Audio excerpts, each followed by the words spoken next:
La pluie frappait doucement contre la fenêtre pendant que Jonas rangeait ses dernières affaires dans des cartons. La vieille maison était restée vide pendant des mois, perdue dans une rue oubliée où même les lampadaires semblaient vaciller de fatigue. Il l'avait achetée pour presque rien, trop bon marché, disaient les gens. Mais Jonas ne croyait pas aux superstitions. Jusqu'à cette première nuit. Tout a commencé par un bruit.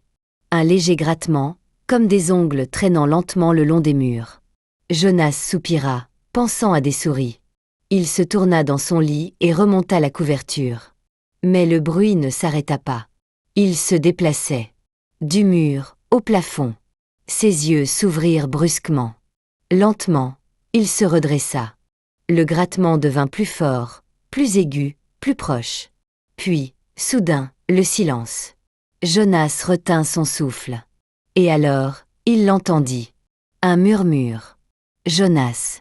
Son cœur manqua un battement. Personne ne le connaissait ici. Personne ne savait qu'il avait emménagé. Il sauta hors du lit et entra dans le couloir. Le plancher grinça sous ses pas. La maison semblait différente, plus froide, comme si les murs respiraient. La porte du grenier était entr'ouverte. Ce n'était pas normal. Il était certain de l'avoir fermée. Le murmure revint. « Viens, en haut !» Ses mains tremblaient lorsqu'il poussa la porte. Une odeur de pourriture et de poussière descendit vers lui. L'escalier menant au grenier était plongé dans l'obscurité, mais quelque chose l'attirait vers le haut. Malgré lui, il fit un pas, puis un autre. À mi-chemin, il s'arrêta. Le grattement reprit, juste au-dessus de lui. Et alors, il le vit. 2 mains pâles apparurent lentement au bord du plancher du grenier.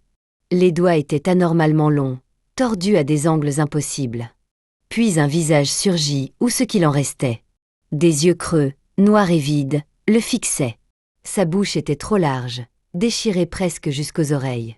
La créature sourit. Enfin. Jonas voulut crier, mais aucun son ne sortit. Ses jambes refusaient de bouger.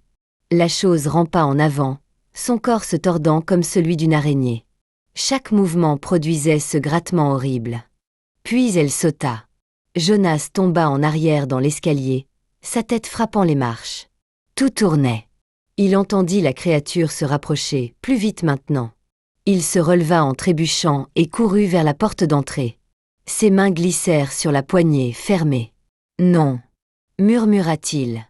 Derrière lui, un bruit humide et traînant résonna. « Tu ne peux pas partir. » Il se retourna lentement. La créature se tenait dans le couloir, droite mais anormalement grande. Sa tête pendait de travers, comme si son cou était brisé. Ses yeux noirs se plantèrent dans les siens. « Cette maison est à moi. » Les lumières clignotèrent violemment. Les ombres dansaient sur les murs. Jonas sentit quelque chose de froid s'enrouler autour de sa cheville, une main qui le serrait. Il regarda vers le bas. Une autre main. Puis encore une. Des bras pâles surgirent du sol, l'agrippèrent et le tirèrent vers le bas. Il cria, mais la maison avala son cri. La créature s'approcha, se pencha sur lui et murmura, son souffle glacé contre son visage. « Maintenant, tu es à nous. » Le lendemain matin, la maison était de nouveau silencieuse. Intacte. Vide. Comme si personne n'y avait jamais vécu. Sauf une ombre de plus derrière la fenêtre.